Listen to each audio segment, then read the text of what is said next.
Hey everybody, I'm Eric Cain. Welcome back into The Replay. It's brought to you by Aspire Media. QB1 needs no introduction. That is Joe Milton. And today we're going to look back at the Orange Bowl as part of the series where we break down some of the most iconic plays in sports history and Tennessee history and some of those best moments. A lot of moments here from the Orange Bowl. So buckle up. We'll get into it. Joe Milton in the Orange Bowl.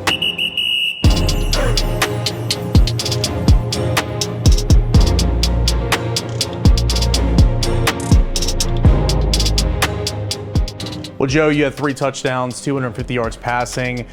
In your second start of the season, obviously you started at Vanderbilt, but how did it feel kind of having a month to prepare? I know you prepare as if you were starting every single week, but kind of back in that first QB1 chair and before this big bowl game. It felt great, not too many times you had this opportunity, but like I always say, man, Clemson gave me too much time to prepare, so I took advantage of that, and I mean, you saw the results.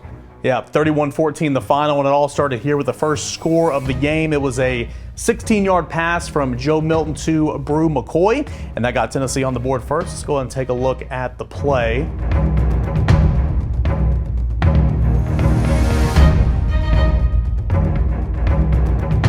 Brew McCoy, big boy catch, right? Yes, sir. Real big boy catch. Brew is out here wide, all right? You got the tight end, Jacob Warren here. And then correct me if I'm wrong here, but your read would likely be this safety, is that right? Correct. Okay. So walk me kind of through, if this safety does what, then what are you doing with football? Right. So if the safety backs up, I go to Jacob, and Jacob will work off this guy right here. Okay. If the safety stay down and play Jacob, now I just have a one-on-one post with this guy. Okay. And so when you roll the play and you see this safety and what he's doing, that kind of tells you got to throw over his head and put a little mustard on it? So we have rules in the quarterback room here at Tennessee. It's pretty much all around the world for quarterbacks. High balls in the back, low balls in the front. When the ball is in the back of the end zone, you have to keep the ball high because you got guys in the front that can slap the ball or catch an interception. All right, so you see the ball snap, the play goes on, that safety's up top, and so you're reading him. And then when he plants and drives up, that's when you know to throw over the top. Yes, sir. Okay, so is this something you guys maybe saw on tape throughout the week that maybe y'all went over and practiced a little bit? Yes, but also it's just part of the play and what we read and how the play is supposed to be treated. So therefore, if this safety does that, we do this. If that safety does that, we do this. So it's therefore, whatever he does, he can't be right, put it like that. He just can't be right. Good quarterback can never make a safety right. And so that's what you did there. And it's midway through the first quarter, 7-0 now. You go to your guy, Brew McCoy. Kind of, what's the mindset? What's the feeling like on the sideline at this point? Just because we scored one time, and we got to keep rolling. So let's keep going. Let's try to find another way to the end zone. And the next one goes to Squirrel White later on in the football game when Tennessee takes a 14-3 lead.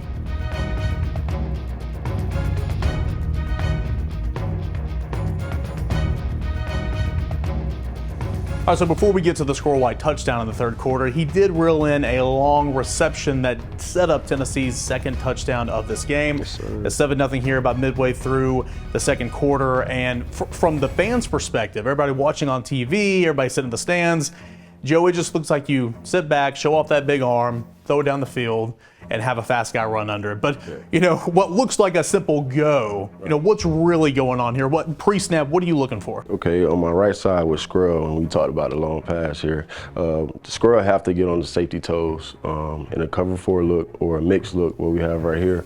He have to attack the safety. If he don't, then the play wouldn't work. So what I did was I manipulated. When I say manipulate, I just manipulated the field safety. I just kept him out of the play. But if he did anything different, I could have went to my left side to Brew. But he chose to stay left, so I just threw the ball to Squirrel. And so when we're talking about the safety, the one you're trying to check off a little bit, you're talking about this guy right here, right? Yes. Okay, so you're saying maybe looking this way a little bit, trying to pull him across and then hitting over? So when Squirrel's gonna attack him, so this is Squirrel guy. Mm-hmm. I'm moving him to keep him from going over top. Okay. But I need him to go this way to play Brew with the help the corner. So therefore, when that happens, I can throw the ball deep. So Squirrel gets behind this safety, and because this safety's over here, it's an easy pass and catch. Let's see what it looks like. All right, so the ball snapped, and we see what this play looks like in real time. You drop him back, airing it out. There's your guy, Squirrel. falls just in front of the end zone right there, but it sets up an easy Jabari Small touchdown at the next play. I know you and Squirrel have that connection because y'all been throwing every single day in practice. Y'all connected a couple of times throughout the season. Correct. What's it like? What's that feeling like after you let go of a pass like that goes 50+ yards? It feels great, you know, when you have somebody that fast. You know, Tyreek Hill's speed fast. You know, you can just throw the ball however you want to, how far you want to, and you know that somebody's gonna go track it. So, you know, I have a lot of confidence in Squirrel, just to know that he gonna run past someone and go catch the ball. And that's not the first time you guys hooked up on the season. I mean, I remember Missouri game. I want to say UT Martin game earlier in the season. So this has been a kind of a frequent occurrence. I do want to roll this back and ask you one more thing for sure while the play's going on. So when the ball snapped here, if you look to the left side of the formation, you're going to get pressure a little bit. Do you feel that? Is it like that internal clock really in the back of your mind saying, all right, I got to get rid of it? See, that's most people's problem when they play the quarterback position is when they feel pressure, they feel like they should speed up or panic or do something else. You know, you just got to be able to, if you're going to throw the ball still and you got your eyes downfield, you got to be able to take the blow sometimes. I know in high school, my coach always told me to lick the barrel. So therefore, when I seen 17 come off the edge, I knew I was fine because it was 7-man protection. So I knew my protection. I knew I didn't have to change anything. So I felt fine. All right, so you get all the way down to the 2-yard line. Jabari Small punches it in the next play. The next touchdown you throw comes in the second half. You go back to Squirrel, and we'll see that right here. All right, Joe, so obviously you've made a whole lot of improvements in your game, just the older you get, just like everybody else does. Correct. Starting the 2 games in 2021 coming in here until now, kind of where have you seen yourself get better as a quarterback? I mean, I always, not to be cocky or arrogant, I've always been great at quarterback. It's just understanding the systems that you're in. So me personally, I had to understand the system that I was in. Like at Michigan, I understand the system that I was in. That's why I had a chance to be successful. When I first got here, I wasn't understanding the system as I should have. So therefore, for my first 2 games when I first got here in 2021, I wasn't as confident as I was now in this game than I was when I played the 2 first games when I got here. So just being able to be confident in yourself and confident in the playbook in order for everything to work out. I'm sure it got better from week 4 to week 5. And correct. Obviously from year 1 to year 2, but kind of how long did it take you to kind of feel like, okay, this is normal now, this offense, the scheme, the tempo, all that stuff? Fall camp. Okay. Fall camp before the season, actually. I felt way more confident than I ever have. This past fall camp? Yeah. Okay. I had the guys around me that trusted me, that seen me put in the work, that actually believed in me. So, having those guys on your team that got your back, man, it's the most important thing because you can be as confident as you need to be. All right, one of my favorite plays of this Orange Bowl, it's coming up next. It is a touchdown pass to Squirrel White that gives Tennessee a double-digit lead, and let's see that right now.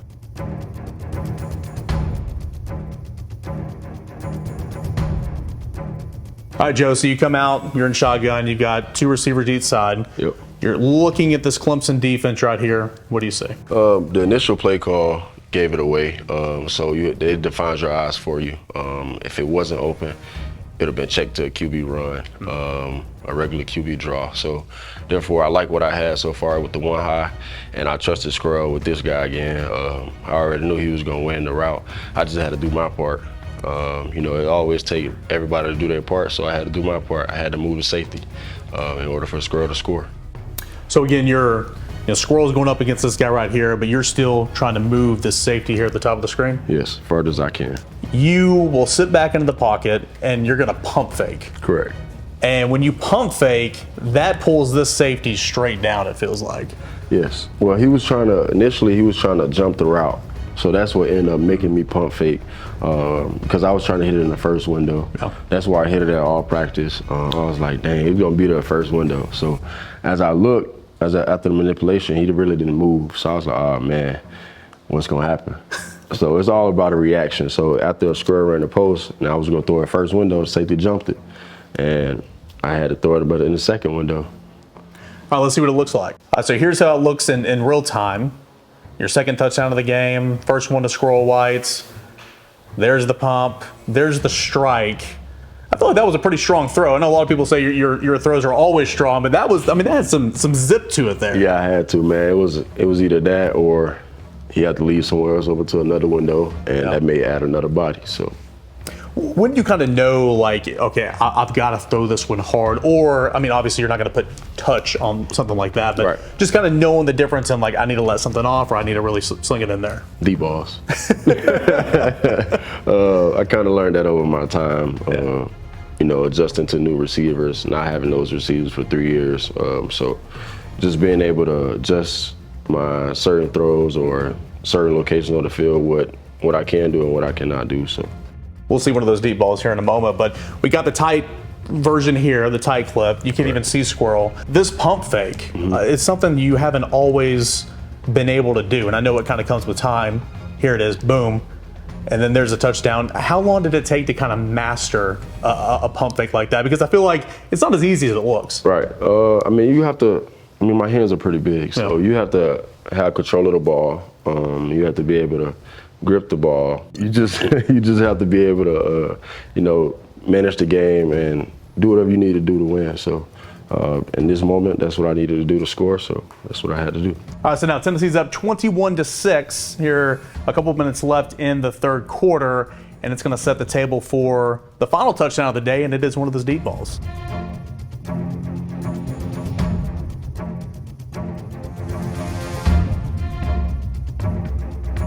All right, so Joe, your quarterback's coach the last 2 years. He's still your quarterback's coach, but now with Alex Golesh moving on to become a head coach, Joey Halsley, he's moving up. He's the offensive coordinator. Right. How excited were you, when you heard that news, and it's a good opportunity for him? Man, it was amazing. I called him at like 11 o'clock at night, he didn't have a chance to talk, man. I was just so happy for him, man, just because the work that he put in, the work that he put us through, and just his knowledge of the game is just so important to us. And the way that he explained things just helped us out so much more. It helped me and Hendon become more of a man because we had to understand and grow up to be successful in this offense. I've often heard that, and I've said this myself, that Joey Halsley is an extension of Josh Heupel. He played for Josh Heupel back at Oklahoma. Yeah. He's been with them for more than a couple of years, right. 15 years, in fact. Do you see that? Do you see the way Coach Heupel coaches, specifically the quarterbacks, that Coach Halsley kind of takes notes out of his book? But I know he's a little different, too. I mean, they both different. Yeah. They both different people. But at the same time, they both understand the game very well. And you can see that Coach Halsley pulled from Coach Heupel. I mean, as you get coached by great people, man, you want to take the knowledge that they give you and interpret it into how you coach and play. You're about to throw another touchdown here. This is the beautiful deep ball to Ramel Keaton. And what I like about this is Clemson scored one touchdown in this game. Yeah. Scored a touchdown, went for two, got it, all that. And you guys answered right back. And so this is a 46-yard touchdown to Ramel Keaton. And it looks as simple as you just line up and get the ball and just throw it deep. But I know it's not that simple. Right. When you're looking at it right here, again, probably looking at the safety, kind of what's going through your mind right now. You already know. So on this concept right here, you got Ramel on the stutter go. And you also got Brew on the stutter go. What people don't know is that's what I had actually. You got to occupy by squirrel. So I'm just reading this guy. So this whole game, a month of film, you try to figure out who are their best corners. Freshman, and then you got he was a junior, but you got this guy that's gonna play the double move, right? But I also got a connection with Ramel.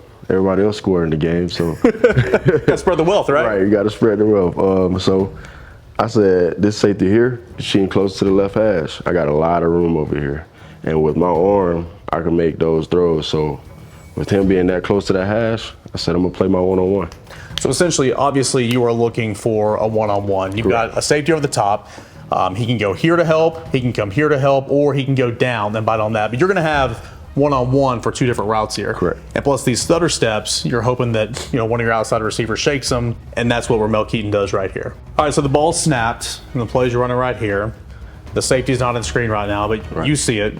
Step into it, throw a darts, walking into the end zone. I know you guys have done that plenty of times, but how good does that feel? It felt awesome, man. Just from the standpoint of giving another guy another opportunity to help his family out. So that just felt great. And also it just gives another chance to Tennessee to score and win. So we see the tight version here, and just because I want to see this throw again because it's really good. You can actually see that safety here in the middle of the field and just see the predicament you're going to do with them. and as the ball snapped, he's already going to his right. Yep. And he's reading, and then all that real estate on the left side, and they just made it for an easy throw. Did that hurt? Did that hit her right there? Come on, man. No, sir, did not. All right, Joe, 3 touchdowns. Yes, sir. Through 68% in this game, 19 of 28 or whatever. Again, you played against Vanderbilt a couple weeks before, but now QB1 heading into the next season with so much to build off of from Correct. this year. How excited, how confident, and how ready to go are you? I'm 1,000% confident. I start there. How ready I am, I could play a game tomorrow. That's how ready I am, just for the opportunity, just for Tennessee to get back to where we need to be. Just because we were so close of, finish the mission. Our whole team goal. Right now it's just basically getting the new team together, make sure everybody pushing through. Just because we were so close, like I said, we can fight the urge of pushing harder, in the weight room right now because we can get stronger. Some guys that was banged up, they can go get treatment now, a lot more treatment because you have a lot more free time. So being able to get back going in the flow of Tennessee football is probably the best part. 11 wins. A New Year's Six bowl game, the Orange Bowl. Do you want to be remembered in part for helping this be the norm again here at Tennessee? It's Tennessee win. It ain't about Joe, it's about Tennessee. Awesome, there you go. Spoken like a true leader. Joe Milton, MVP of the Orange Bowl, 3 touchdowns, and we saw it right here on the replay. Sir.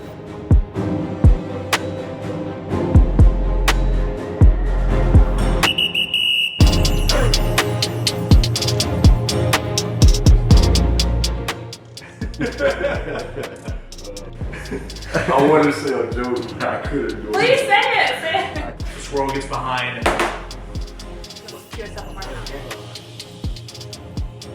Is that your bite? Oh. Everyone, run away.